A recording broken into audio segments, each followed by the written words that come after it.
Hey Chuck, can you hear me? Hey Dave, I hear you well. Can you hear me? Wonderful. Yes, I can hear you loud and clear. You Super.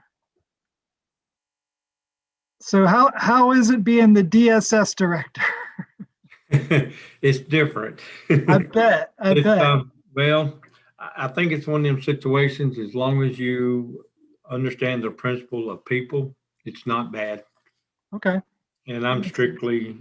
I'm strictly an administrator. Can I do what they do? No. Am I learning what they do? Yes. But Right, right. it's interesting. Yeah. It's quite a bit different than anything I've ever done, but actually I seem to like it very well. Well, good. Everybody good, everybody good there.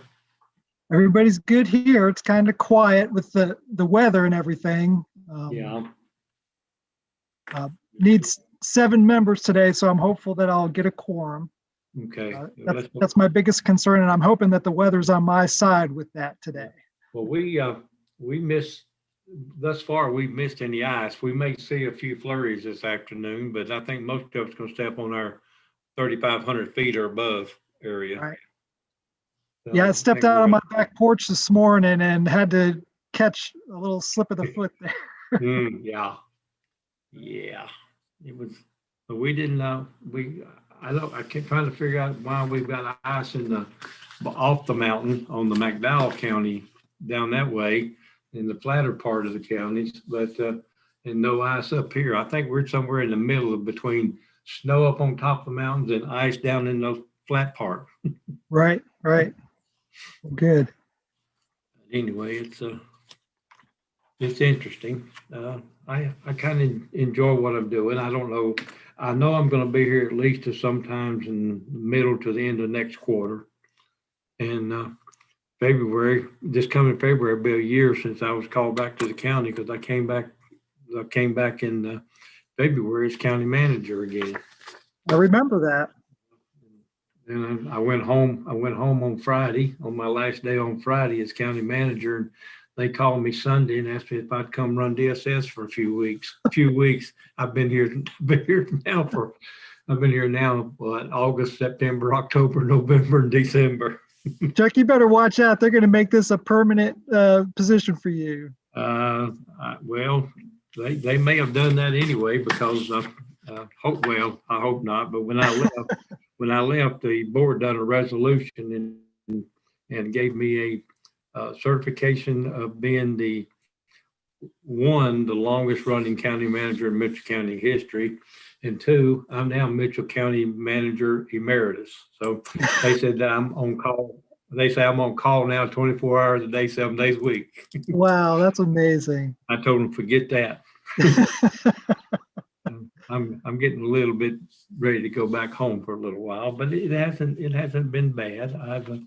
My department up here, I have 43 employees, which is almost 50% of the county employees. And I've only had one case of COVID so far out of our office. That's good. We fared very well compared to some of the other departments, like the sheriff's department or, some of the other ones. Right. But it's an interesting job. I mean, it truly is. There's a lot of parts to this job. I can only imagine. Only Yeah. imagine. That's a lot of folks to keep up with too, Chuck.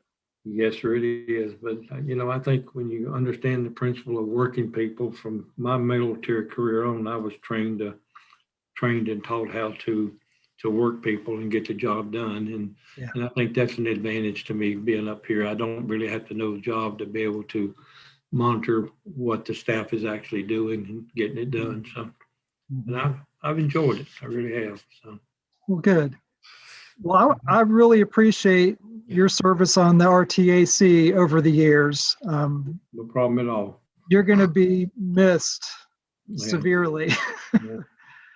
Um, I went ahead and updated everything. I don't know how much longer I'll be doing a lot. I'm beginning actually, well, December 2nd began my 30th year as mayor of Bakersfield, and I'm debating whether I'm going to run again or not.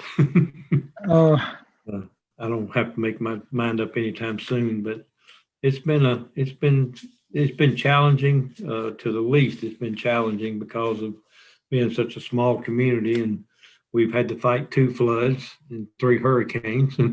So Right. it's all right. As they say, it's always something. It's always, something's always going on somehow, but yeah, I get, Tim Green's the new county manager. You probably knew that. And he and I communicate a lot together. He keeps calling me about old stuff that used to happen here. So Yeah. I try to help him, but I said, you're gonna have to find your own path there. I mean, it's not anything, that you can just walk in and do. And I know you've been in finance all these years. And I said, that's really a leg up, understanding the financial side of a county. That is a leg up. Right. Right. Oh yeah, definitely. Yeah. Definitely. Oh, I like Tim. I've ever since I've been here, kind of been in circles with him, and he's just a really nice fella. Yeah. Yeah, he really is. Bruce probably made a decision on who's going to replace me. Rocky Buchanan, and Rocky. I think he's going to be joining the meeting today just as a observer. He can't technically do it until his ethics paperwork is all done. Right. Well, good. He'll be fine. He's a good person. Good. Good. Hello, Mayor. He's a really good person. Good morning. Yeah. Good morning. Hey, Miss Beverly. How are you? I'm fine, thank you. How are you? Doing well, thank you. Going to get an ice storm today? Well, actually, we missed it. Oh, it's not over? I mean, Well, I thought maybe it was still to come. Well, it may have, but thus far there wasn't any ice this morning. There wasn't any ice here either. How about in Boone, David? Yeah, there was some, and at my house, I'm towards the Tennessee line. I told Chuck that I had to catch my foot this morning on the back deck. Uh-oh. That'd be a heck of a way to start the day, Yeah, that wouldn't be good. Yeah, usually ice makes you come out underneath your feet, and the next thing you know, you're either on your backside or your back, one of the two. Right. Yeah, staring at the sky. There you go. Well, I appreciate y'all making it today. I got 2 of you. I need 5 more. So hopefully we'll get some more folks joining us shortly.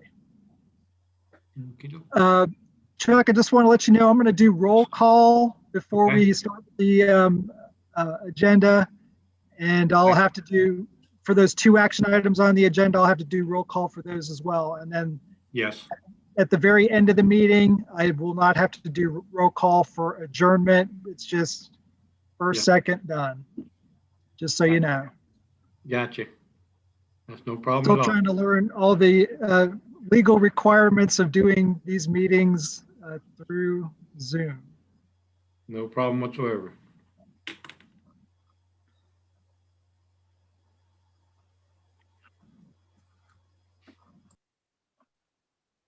Mayor Lyerly, everybody behaving in Banner Oak? I think so, but I tell you, Avery County is just covered up in COVID. We just, percentage-wise, the county manager seems to think that we're the highest percentage in the state. Okay. Considering the size of our hospitals. So right. Based off of population, you're probably absolutely correct. Mm-hmm. I've been tracking all those numbers for my 7 counties that I get involved in, plus McDowell County and some of those west of us here. But yeah, our numbers are up, but not to the percentage of what Avery County's has gone up. I contribute ours to the fact that we were the only county in the state that didn't have any COVID, and then all of our summer residents came in, and every visitor from every state in the union, and now we're the highest. Yeah, they're like, look, Avery doesn't have any. Let's go there. That's right. Share the love, right? Let's just take it and go up there with it. That's not good. Not good at all. Miss Larley, how's the judge? Well, he has been better. His physically, he's okay, but he's declining mentally. Pray for him every day.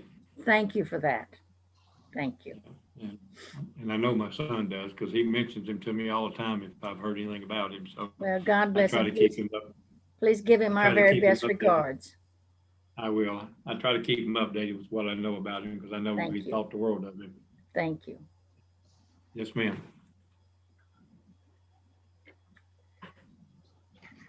Raphael?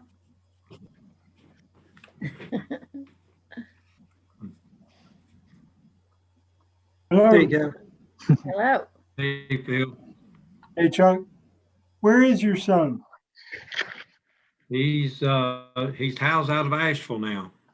He's the director he's the Western North Carolina director of the SBI now. All right. Wow. He's got 16, Congratulations. he's got 16 counties and 29 people that work for him now. Wow. Smart fella. Did he move Yeah. to Asheville? No, he still lives over here because it's one of his operating counties, so he can. But he works Good. out of Asheville. He goes up there every day. Yeah, I found out by mistake, because he didn't tell me, that he's the youngest ever director in the state of North Carolina for the SBI regional director. Wow, that's impressive. Yeah, he's done very well. I'm Good. really proud of him. Must be the genetics. Yeah. Nah, I don't know about that or not. He's a whole lot smarter than I'll ever be in my lifetime. Well, I'm glad he got a good job and staying close to you. Can't ask for Yeah. much more than that. No, he started out in Charlotte and went from Charlotte to Gastonia and went from there to Asheville, and he was in the regional office up there for 5 years and had an opportunity to interview for the job, and he ended up getting it. They had 12 applicants across the state from other agents that are in other departments, and he was fortunate enough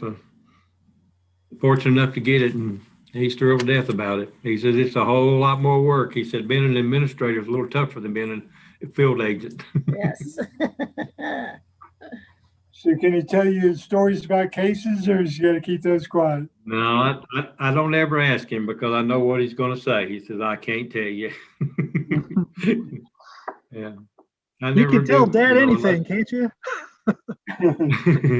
Yeah, no, I don't even inquire and ask. Every now and then his mother asks him what he's doing, but I don't think he gives her the answer she's looking for. Hello, David.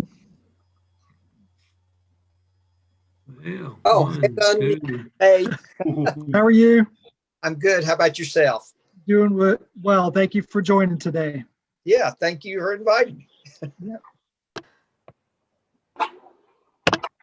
I need 3 more members, just so y'all know. That's where we're at, and we'll have a quorum. So keep your fingers crossed. Hello, Cully. Morning, David. Good morning. Morning, Cully. Good morning, Brenda. How are you? Good. How about you? Good, thanks. You ready for Christmas? As unusual as it will be this year, I would say the answer is yes. Yeah. For It the, will be different. for the first time in our 61 years of being married, Sylvia and I will dine alone on Christmas Oh. Day. Well, I'm sorry. That's sort of the way it is for everybody, I guess. Sign of the times, but you know, there is a light at the end of the tunnel. We hope. Out of 50 years, Beverly and I spent our first Thanksgiving alone. Well, Thanksgiving the same way. Yeah.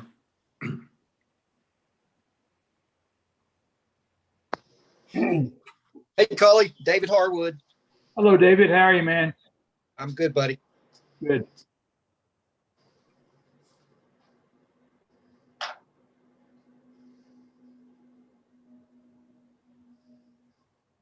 David, it's funny, David Harwood, it's funny. You're on the screen, whatever the design is in your shirt, it looks like it moves. Yeah. It is moving. Don't Well, encourage I'm it. supporting the wrong Don't encourage person. it. If it becomes trouble, let me know. I'll put on my jacket. Well, it's entertaining. Lord knows we need some entertainment this year. You betcha. All right, folks, I've got about 1 minute after 11, and I'm seeing kind of a lull in people joining, particularly TAC members. So I'm probably going to reach out to Angie to see if she'd be willing to call a couple more folks to get them on here. So if you don't mind, just sit tight for a few minutes and I'll be right back.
Okay, folks, give you a little update here.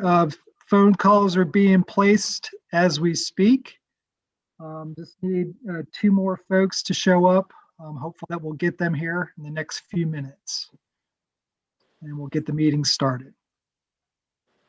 So I appreciate your patience.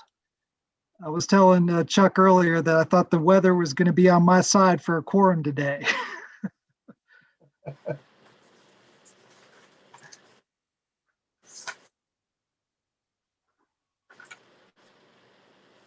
You would think so. If the weather's this bad, they should stay home. Right. What else should you be doing but doing a RTAC meeting today? That's right. You can't go outside and walk the Greenway or do anything like that. That's right.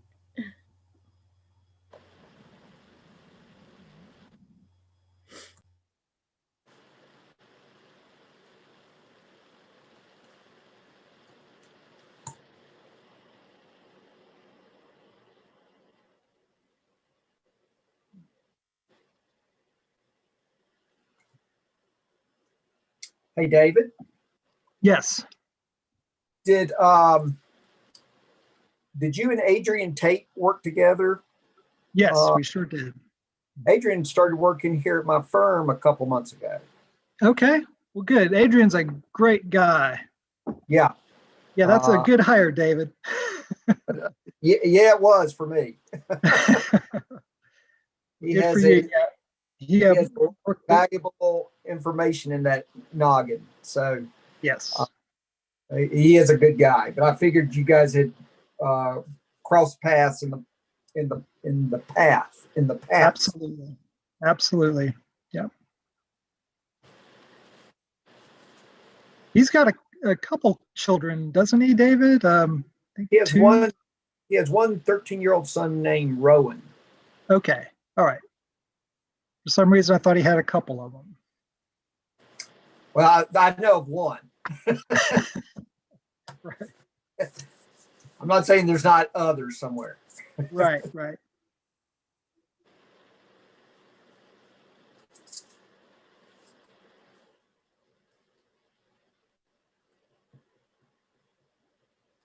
I appreciate your patience. Once again, I'm hearing some phone calls being made and some contact being made. So hopefully that will transpire into them showing up on this Zoom call.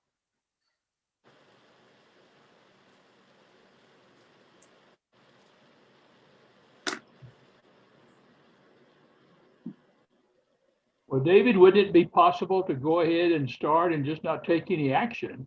Don't take any votes, but I mean, you start the meeting. That's a great question, Cully. Our bylaws are clearly say that if there's not a quorum, we cannot have the meeting. Okay. Yeah, I would love to, but I'm kind of bound by the bylaws. Perhaps it's time to revise the bylaws. Could be.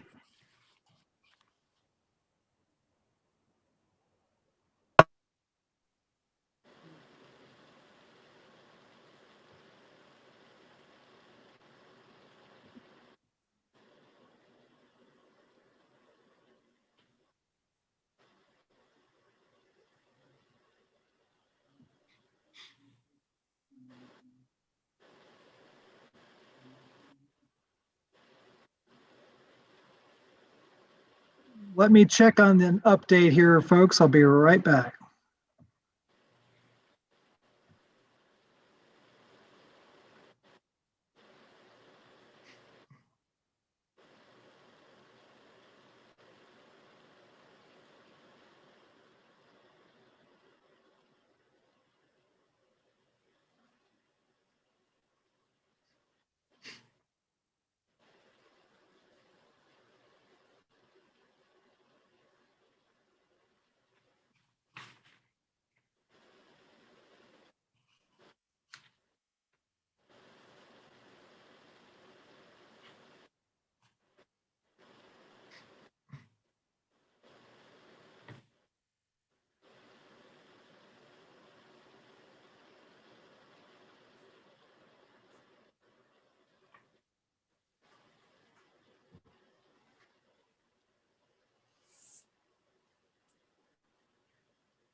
Phil, were you able to get in touch with Rennie by chance?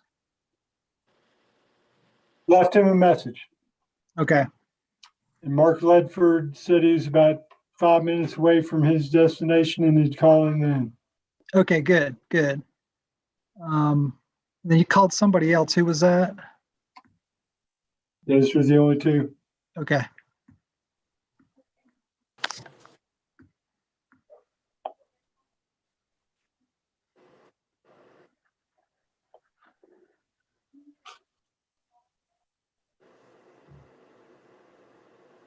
I hear Angie talking to somebody, so we might have one more coming on. Sorry about this, y'all. I try to send out as many reminders and not be obnoxious about it. Not a problem. No problem. Apparently, people don't read their emails. Well, I was tempted to make some phone calls this morning before the meeting. In retrospect, I probably should have done that.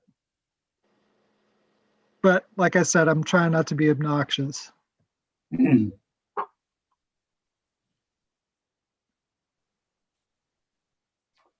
could tie participation to our priority needs list, but I don't think that would quite work.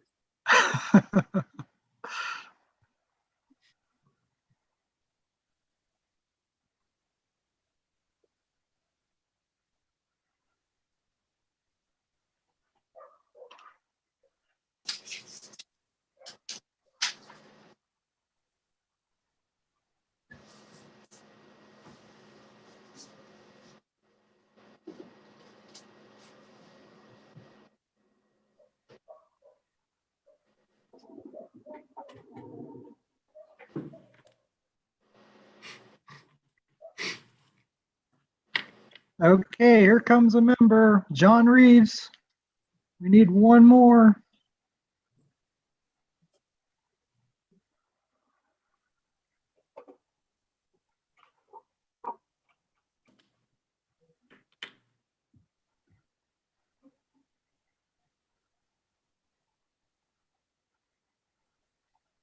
Hello, John Reeves.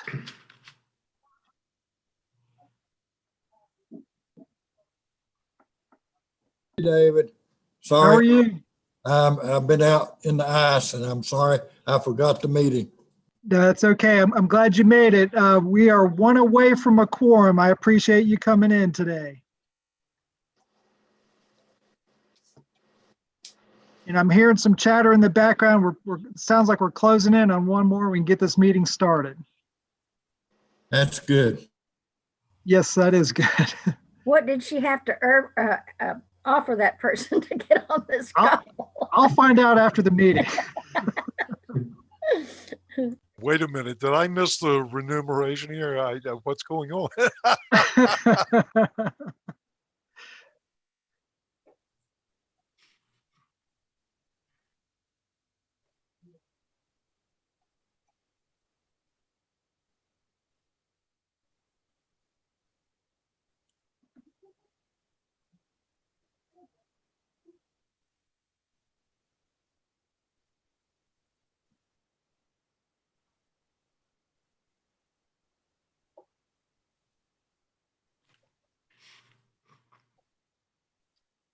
So just a little side note for the group to break this uncomfortable silence.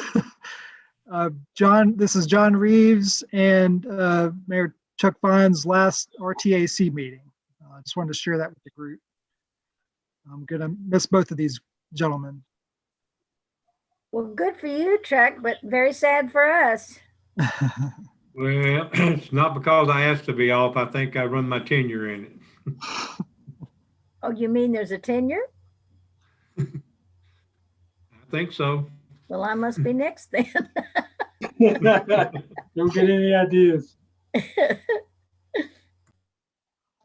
Well, this is John Reeves. I was glad to see that Lansing is decided to join your group.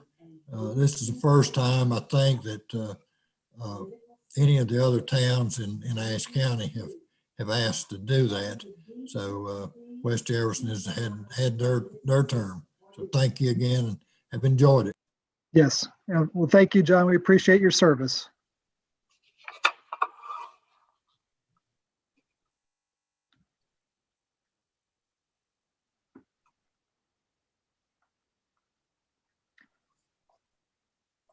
Folks, as soon as we get this one other member in, we'll get started. And I promise to move through the agenda at a good pace. I'll just say it that way. I won't say fast. I'll just say a good pace.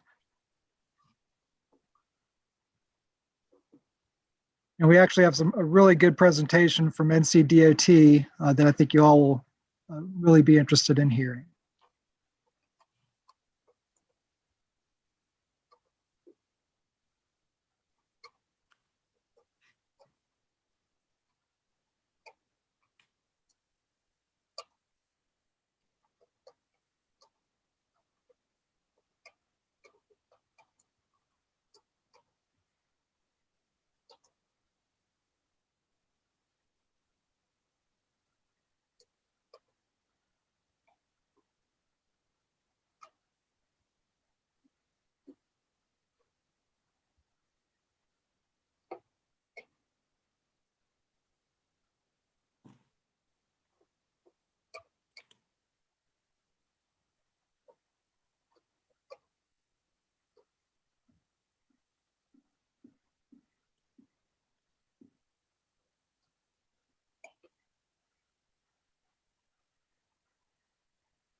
All right, let me check on this one more member. Hold tight.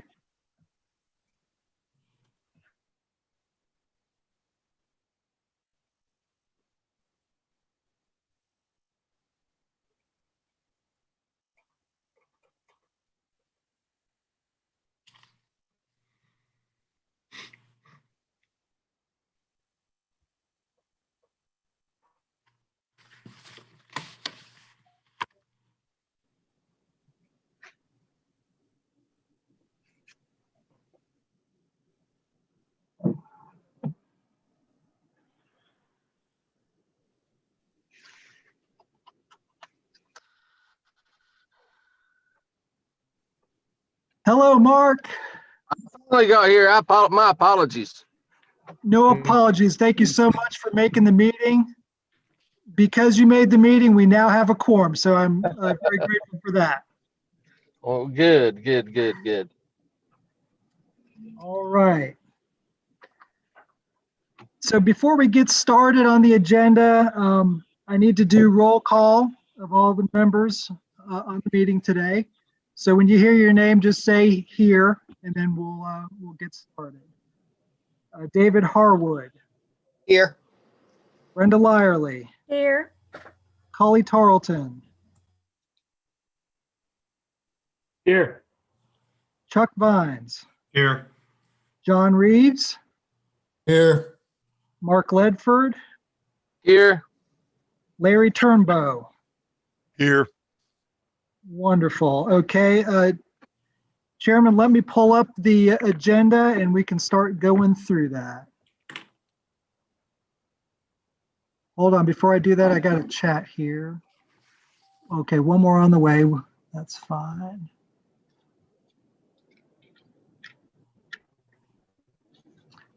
All right. Bear with me a second. Screen share.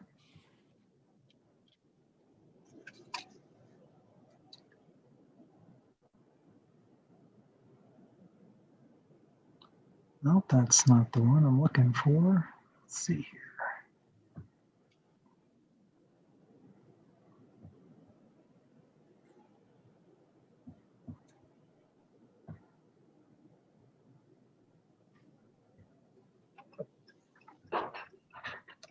bear with me a second, y'all. Let me, I had it up here and then it disappeared on me.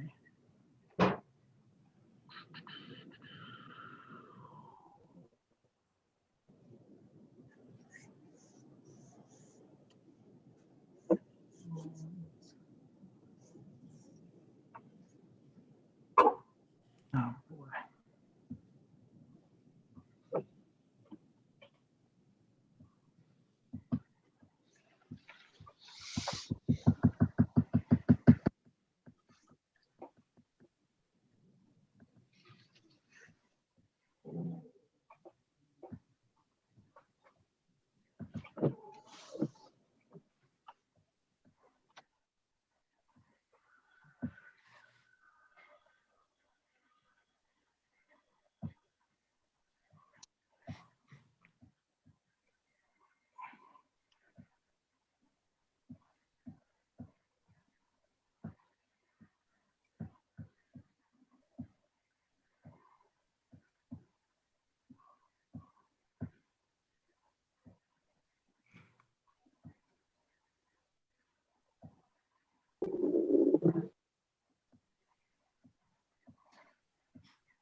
Okay, there's everybody. Sorry about that.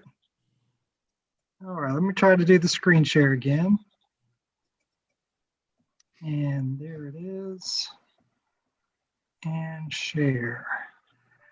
Okay, hopefully everyone can see the agenda about to come up. Everybody see that? Yes. Super. Yes. Okay, Chairman, take it away. Okay, good morning, all. This is Chuck Bynes. I'm sitting in for Woody Young today. He's out today. So to begin our meeting this morning, I'm going to read the North Carolina State Ethics Awareness and Conflict of Interest Reminder. In accordance with the State Government Ethics Act, it is the duty of every RTAC board member to avoid conflicts of interest. Does any RTAC board member have any known conflicts of interest with respect to any matters coming before the RTAC board today? If so, please identify the conflict and refrain from participation in the particular matter involved. Okay, I'm going to move on to item 2. Item 2 is the approval of the August 19th of 2020 minutes. Is there a motion to approve the minutes? So moved, David Harwood. there a Larry second? Turnbow, second. Okay, I have a motion and a second. All in favor indicate by saying aye. Okay. And David will do the roll call. So just as I go through and say your name, just say yes or no. David Harwood, Yes. Brenda Lyerly, Yes. Collie Tarleton, Yes. Chuck Vines, Yes.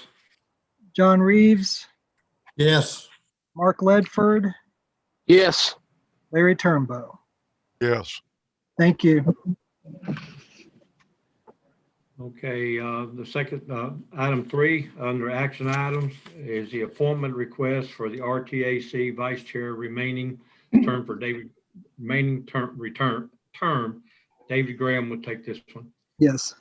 Again, Chuck, thank you for your service on the RTAC. You are the current vice chair, actually turned into the chair for this last meeting. So I'm just needing someone to volunteer to serve your remaining term. And I put a memo in there about this for the group. Essentially, we just need a vice chair to serve until February of 2022. Since we meet quarterly, essentially, whoever decides to do this, it's really only 4 meetings. So I just wanted to put that out there and respectively request if someone would be willing to fill in for Chuck as he goes off the board.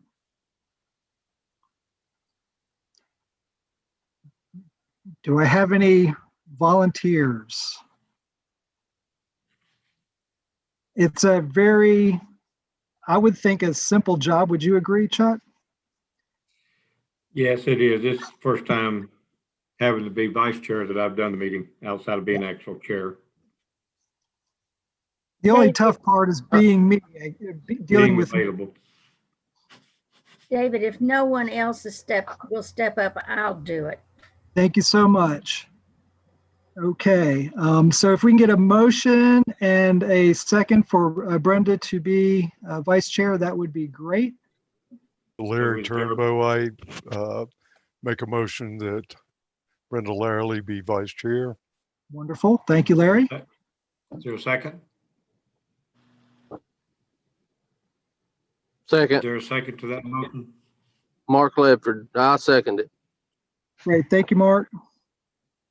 Okay, I got a first and a second. Larry first, Mark Ledford second, and roll call on this. Just say yes or no. David Harwood, Yes. Brenda Lyerly, Yes. Tully Tarleton, Yes, Chuck Vines, Yes. John Reeves. Yes. And I won't call on Mark and Larry again like I did last time because you all made the motion. So I appreciate that.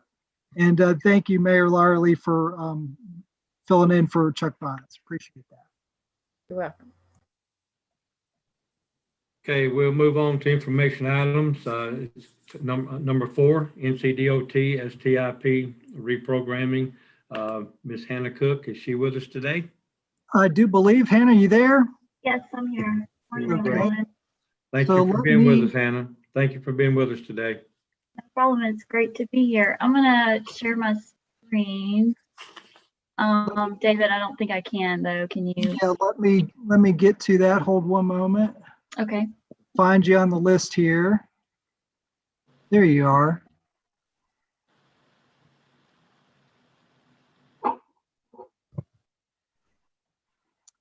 Okay, Hannah, you should be getting set up right now.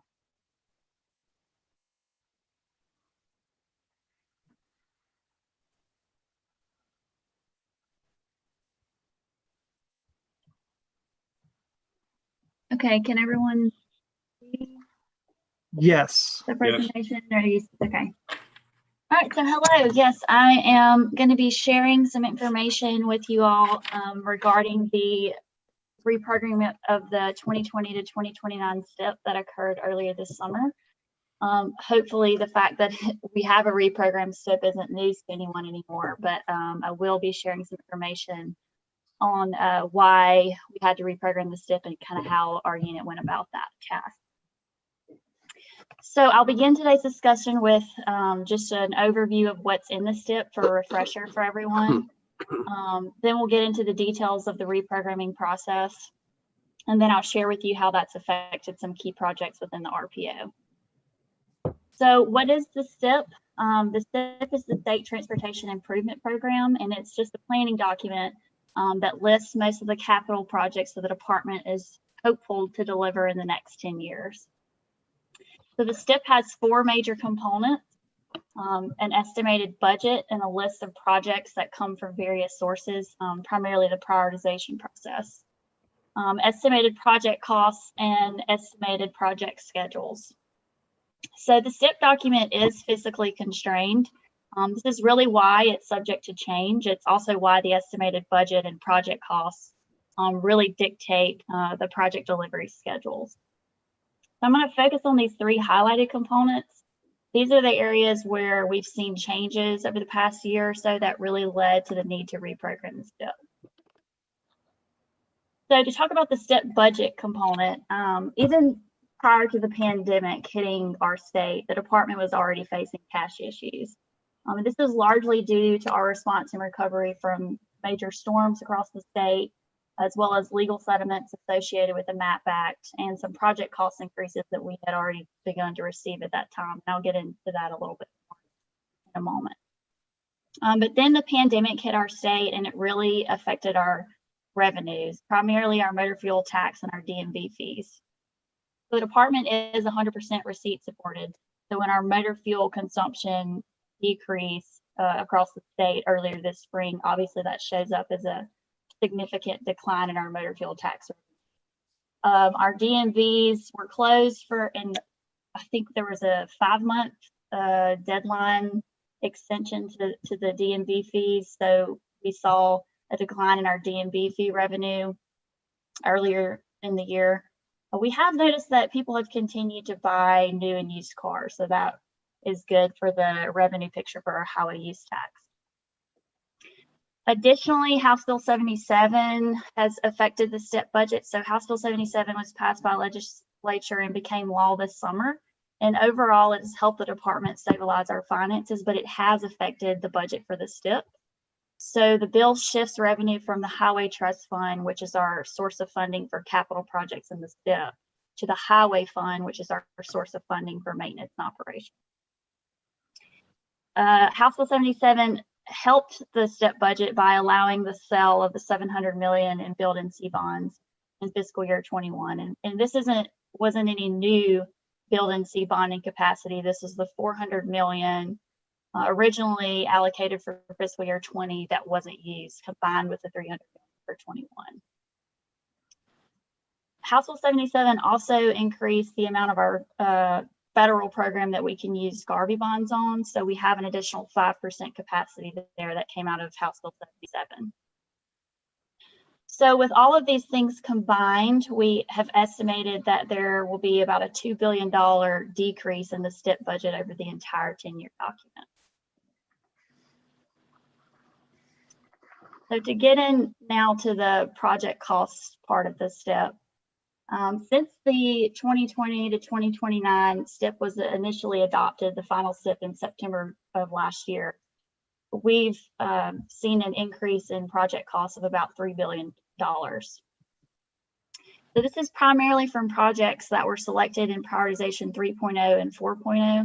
And a lot of the larger increases that we've seen are for right-of-way estimates, particularly in our urban area. But I do have a few within the RPO that you all might be familiar with that I wanted to share that we've seen cost increases. U5810 in Watauga County, this is the modernization project, the widening of Bamboo Road from US 421, US 221 to Deerfield Road. It's just a widening to 12-foot shoulders, or sorry, 12-foot lanes with 4-foot paved shoulders. We received about a $15 million construction cost increase for that project. Just another one really quick, R5759 in Wilkes County. This is the widening of NC 115 from US 421 to 2nd Street. We received about a $3.5 million right-of-way cost increase for that project. This is something that's not really contained to any one area of the state. We have seen those larger increases in our urban areas, but it's really been something we've seen across the entire state. So we do have improvements currently underway to try to get ahead of these project cost increases so they're not devastating to the STIP program. We're currently reviewing all of the cost estimates in the STIP, and this is an effort that our corridor development engineers took the lead on earlier this summer. Looking at all the estimates in the STIP, working with our project development teams, both centrally and in our division offices, to look at the source and the age of all of the cost estimates in the STIP so we can take a look at that in the STIP unit and go ahead and update the ones that may be dated. So we do anticipate that we'll be updating many estimates as we comb through this data and begin that process. We're also working to improve our internal processes just to ensure that the latest cost data is known to all the various units that use this data pre-construction. Let's talk about the project schedule component of the STIP.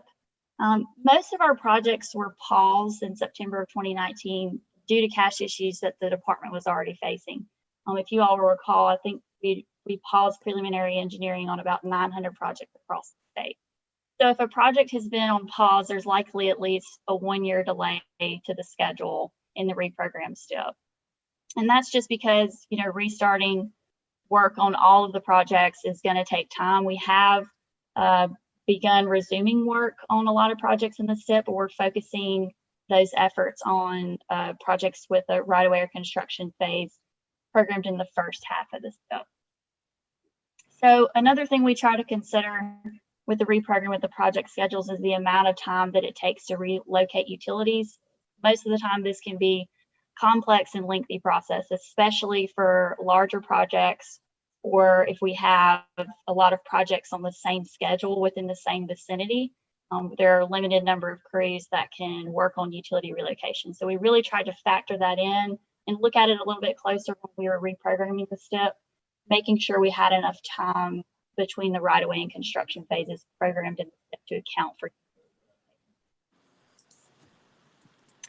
So with the $2 billion projected decrease to our revenues combined with the $3 billion in project cost increases, the STIP that was adopted in September of 2019 was no longer fiscally constrained. So this is really why the department needed to reprogram the STIP.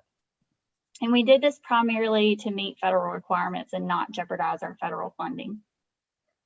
But we also wanted to make sure we were providing realistic delivery schedules, given the pause in projects that really started in September of last year.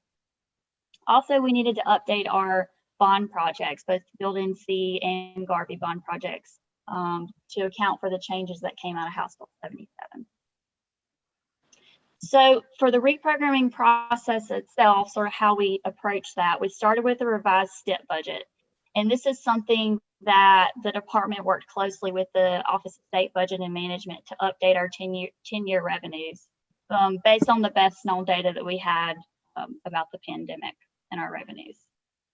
So we took that new revised STIP budget and we divided it among the 22 STI funding buckets, how we typically do, that being a 40% going to the statewide mobility tier, 30% being divided among the 7 regional buckets by population percentage, and then the remaining 30% being divided evenly among the 14 divisions. So first we programmed that $700 million in Building C bonds in fiscal year 21. And this is to be used on active construction projects per House Bill 77.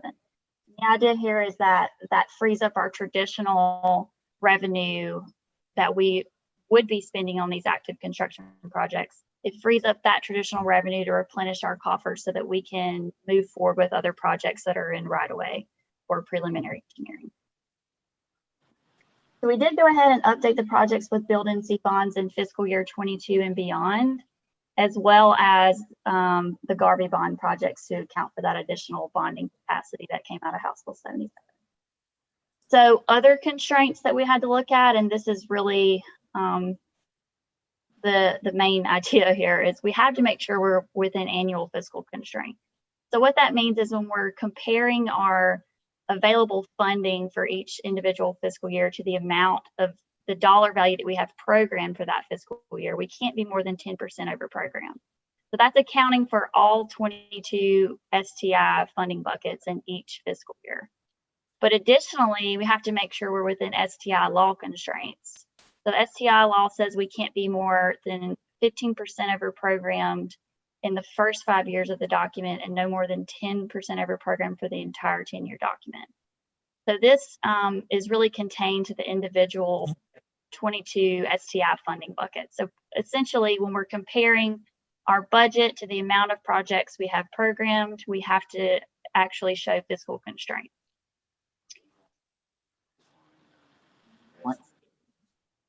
So just some real quick, the other parameters that we tried to consider in this process, any project with an active USDOT grant funding, we wanted to try to keep on its original schedule as much as possible, just to not jeopardize the federal grant funds.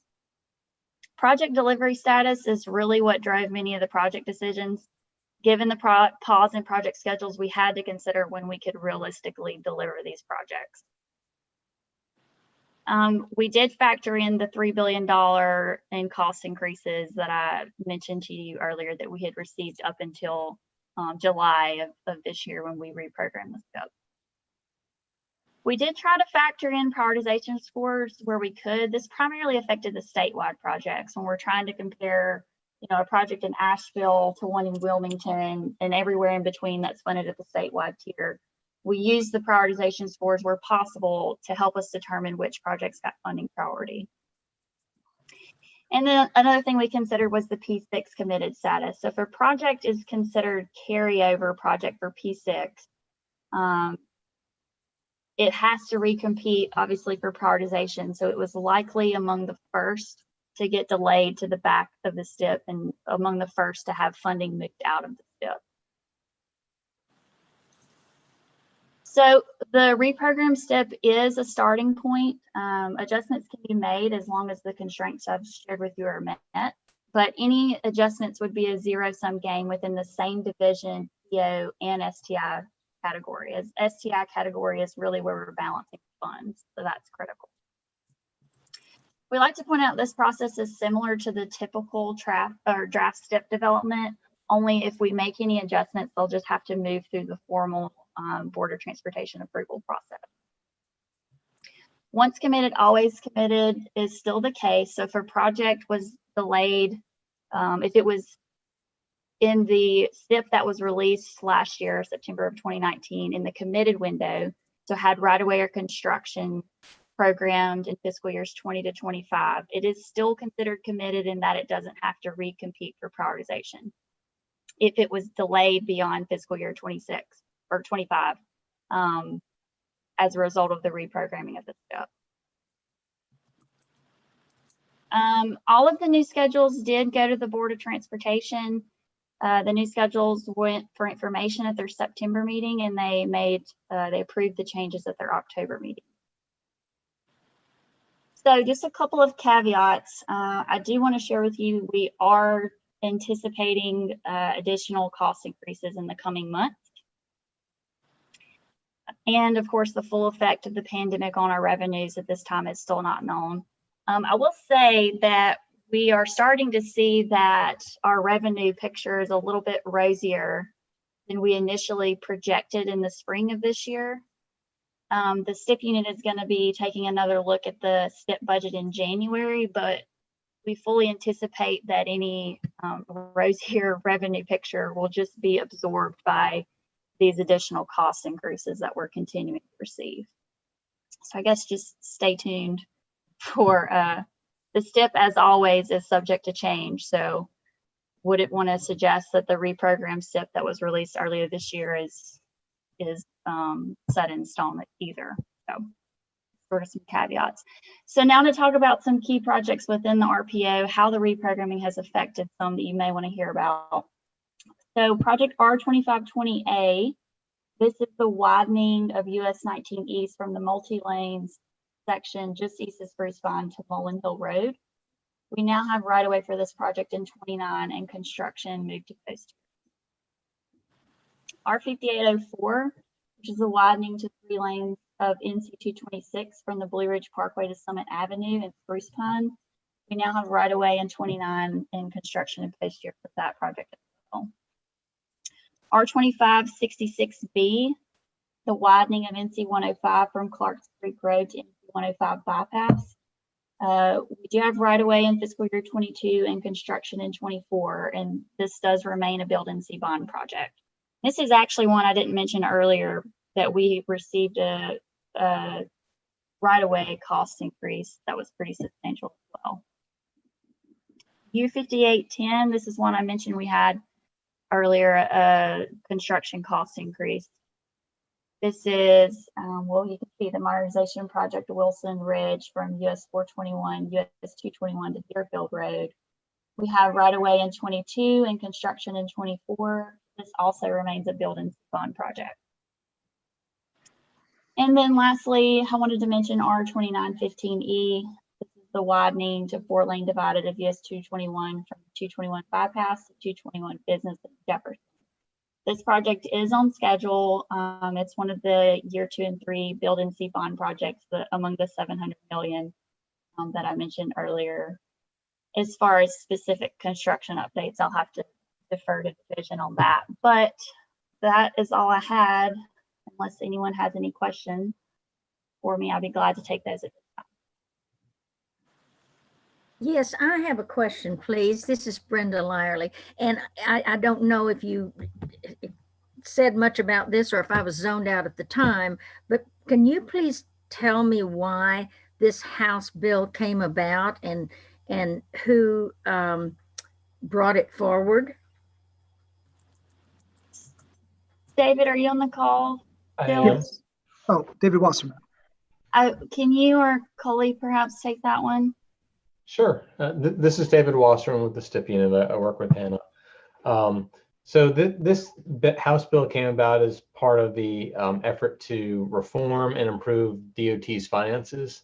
And there were several changes in the House bill that, Hannah mentioned many of them. But the idea was to basically stabilize the department's finances moving forward because as Hannah mentioned, we had some fiscal issues and challenges.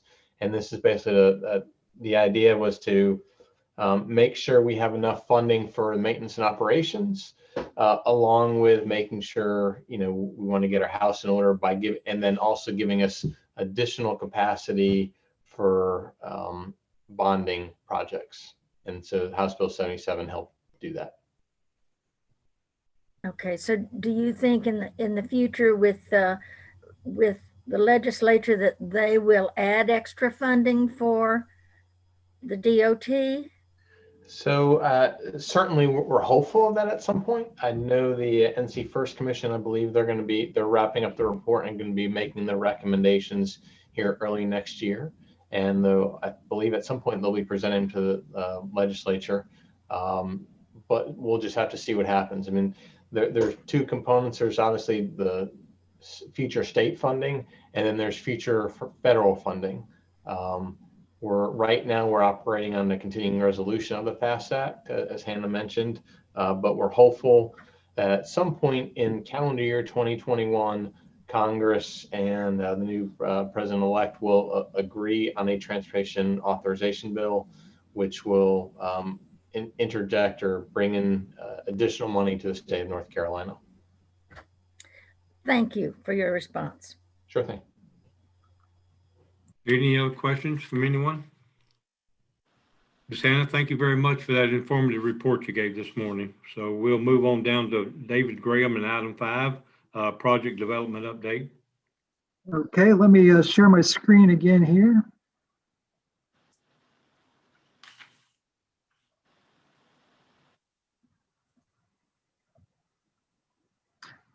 Okay, this is pretty much part of the packet, so let me just scroll down to it. Bear with me. This just kind of dovetails with Hannah's presentation.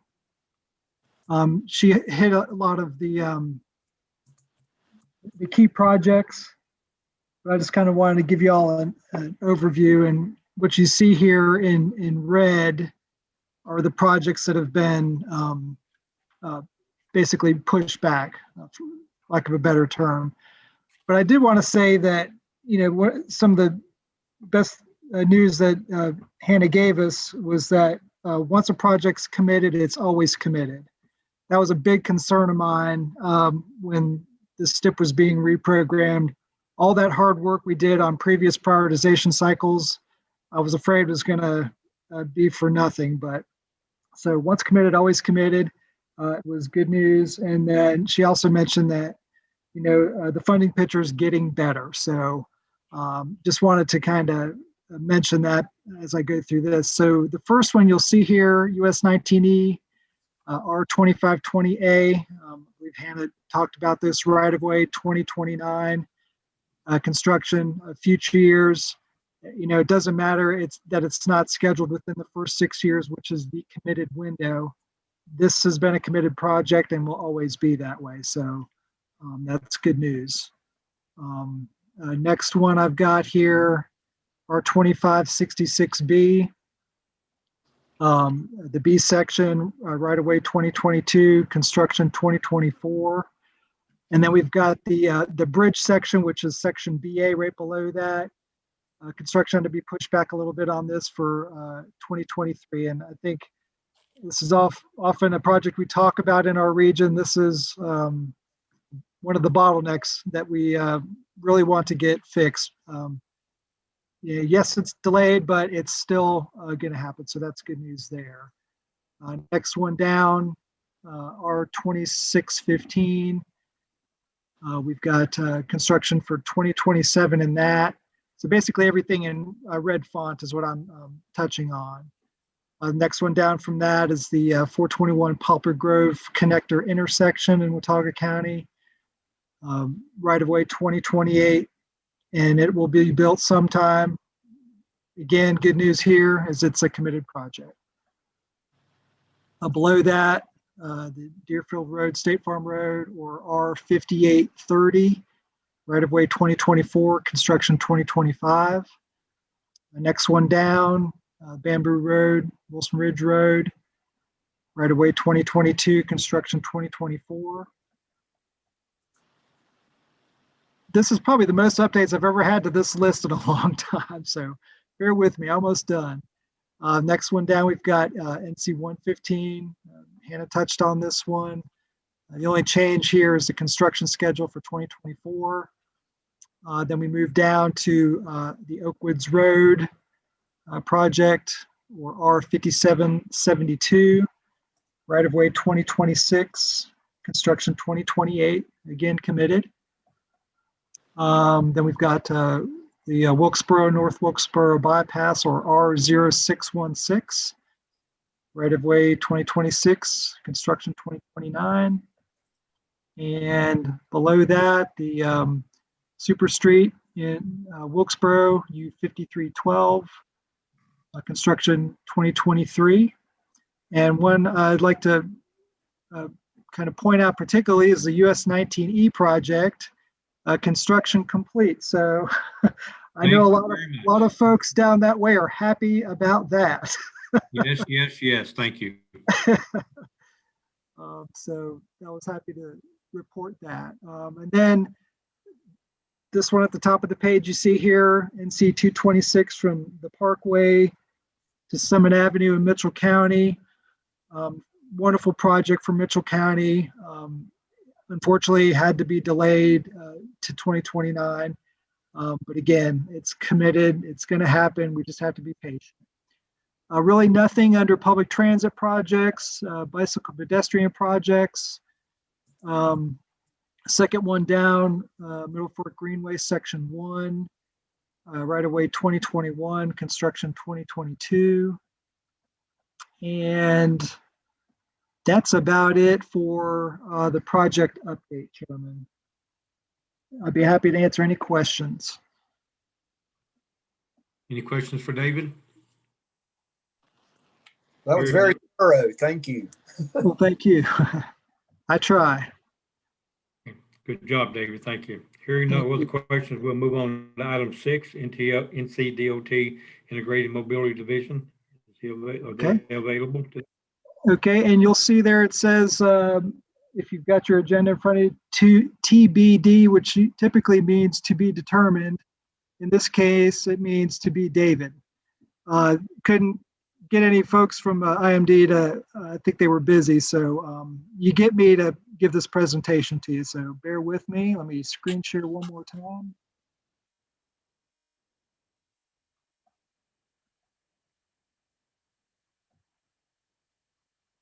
Hopefully you all can see that. Let's see, slideshow from beginning. Hopefully it'll work. All right, now I got to do this one other click and hopefully it'll show up really well here. Can you all see that okay? Yes. Okay, wonderful. I'll go ahead and get started.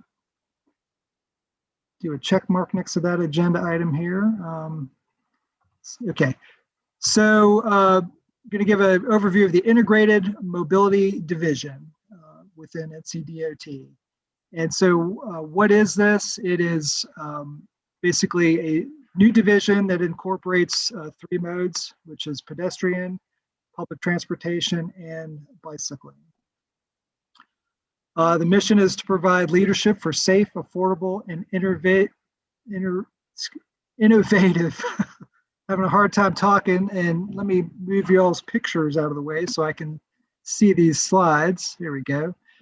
And innovative multimodal transportation throughout North Carolina. It's organized with Director Interim Heather Hildebrandt. Under planning and programming is John Weinhodge. Got a vacancy there in the finance and compliance department, if anyone's interested. And then safety, innovation, and data, Ryan Brumfield. see here, move you guys to the side a little bit so I can see my presentation. All right. The planning and programming vision for IMD, Integrated Mobility Division, they want to take what are called the mobility development specialists, these folks, and their bicycle pedestrian planners, and merge them into what they call multimodal planners.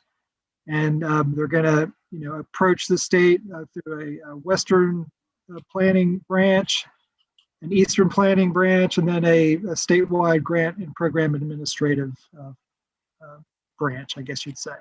And so here's a picture of that. Obviously, we're in the Western portion, and then this would be the Eastern portion here. And just give you all a little information on the state investments in bicycle and pedestrian planning. 217 plans and 84 counties to date have been involved in bicycle pedestrian planning through NCDOT. There's been 2 million, over 2 million local funds incorporated into this, 4 million state funds, and almost 2.5 federal funds. And would like to point out that Town of Lansing is one of our most recent recipients of the Bicycle and Pedestrian Planning Grant. Just had our first steering committee yesterday, and folks are really excited to get some good connectivity around the Town of Lansing. So thought that would be good to share with the group. For fiscal year 2020, the following grant management metrics: 47 grant programs have been managed by IMD, 169 grant agreements processed with 89 unique grantees, and almost 900 claims processed totaling $39.5 million.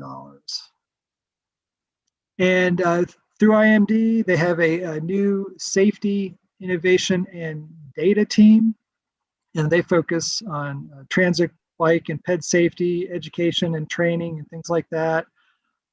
Pilot projects like autonomous transit vehicles. Seems like everything's going to be going autonomous sooner or later. They also work on data collection and analysis, as well as research studies. IMD is involved in the NC Transit Cares initiative, or they have recently wrapped that up. The approach here is through surveys and virtual meetings, just like the one we're doing here.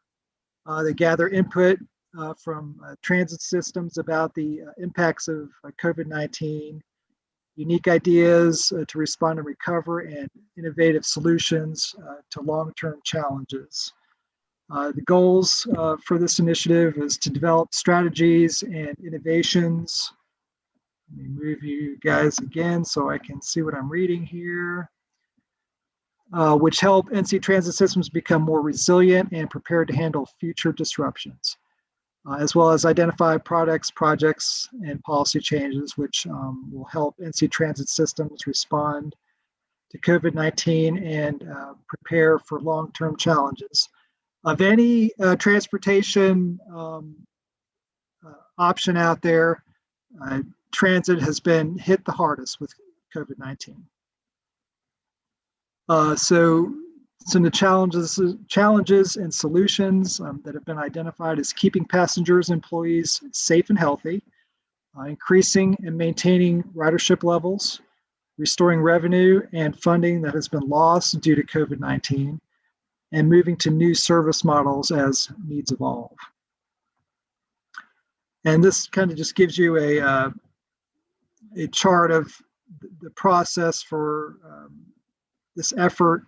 And so in July, they began the kickoff meeting. August, they're gathering input through surveys and meetings and documenting the challenges and best practices out there. In September, did a work on it meeting. And then in October, they were prioritizing the top innovation ideas and developing implementation action plans for priority ideas. And then lastly, November 18th was their last meeting, the launch meeting. So They're going to be probably producing more material on this, and I will be sharing it with the RPO in the future once more information becomes available. And so here's a really interesting map to share with the group. North Carolina's public transportation systems.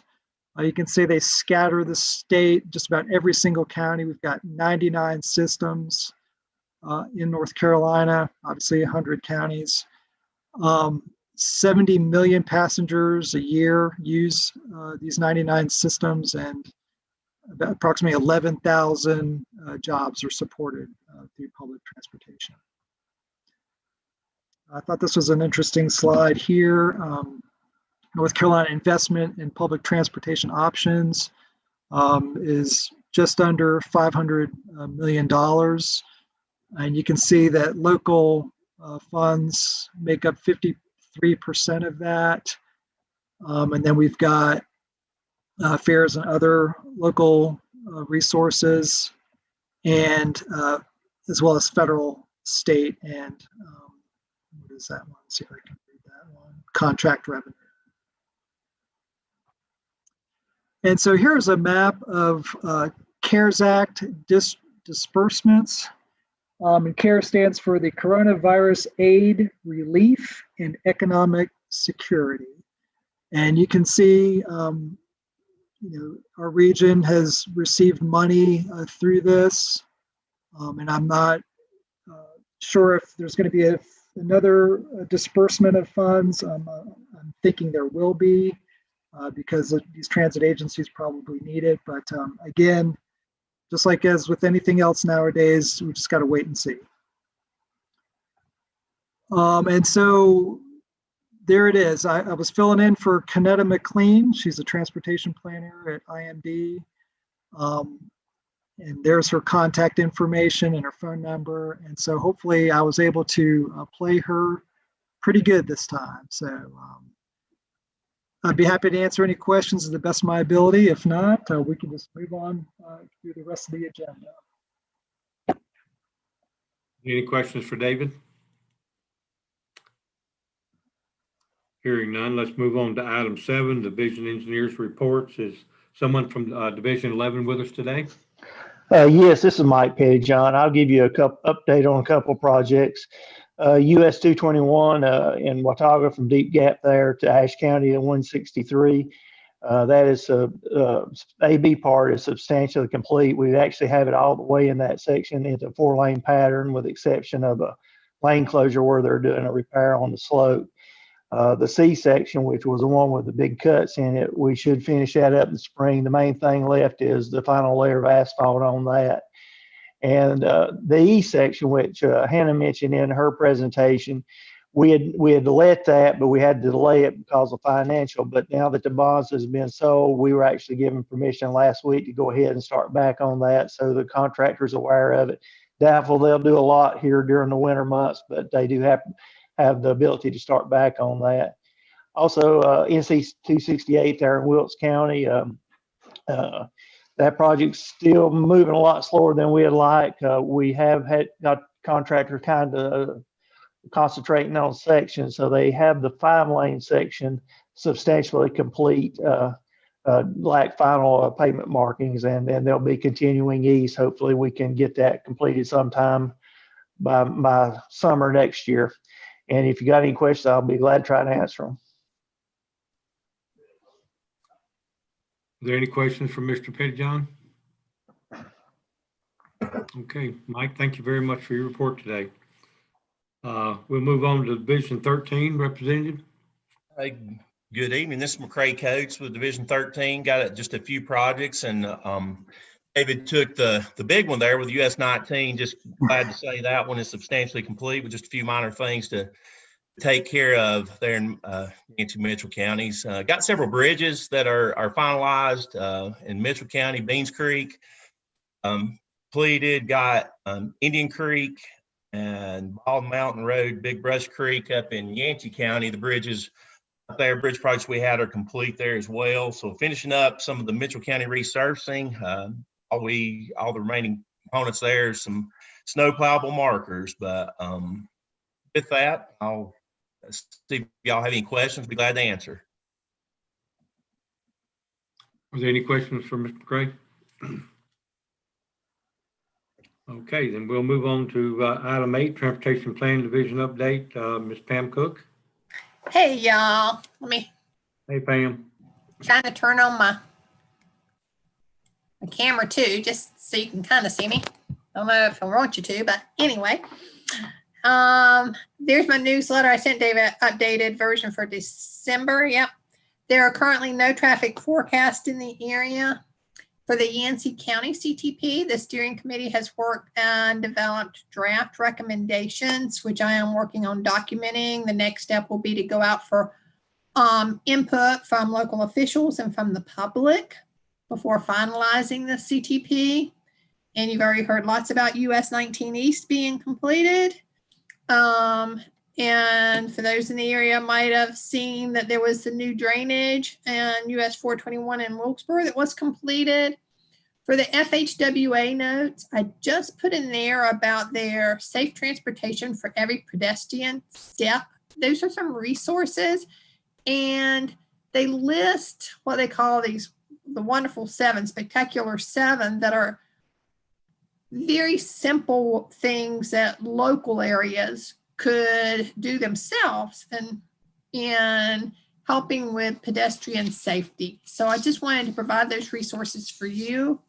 On the second page, just wanted to bring to your attention that the Ashe County Airport in November meeting, the Board of Transportation approved state and federal grants for safety and airfield improvements. And one of the airports that gets some of that is the Ashe County Airport.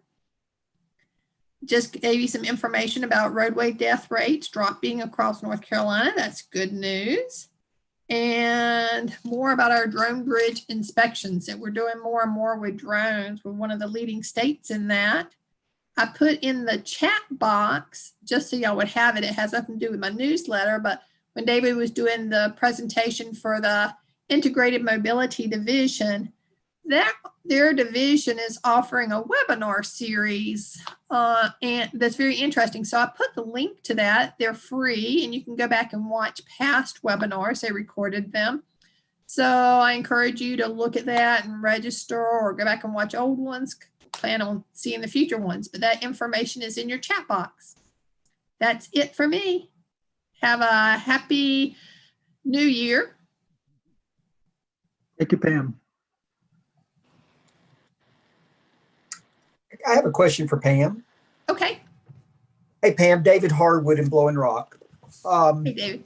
Where can I find more information on the STEP information, this pedestrian crossing? For the federal, just on what they do on the program, I will send you a really good link. I attended a webinar that Florida actually hosted, and they had a federal highway person share with that. So I will send you that presentation after the meeting. Okay. Thank you very much. You're welcome.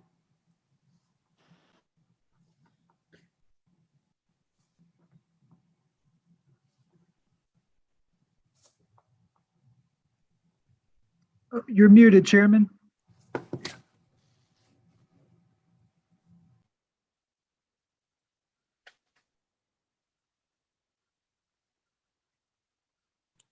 Guess my There you finger's not working. That's okay.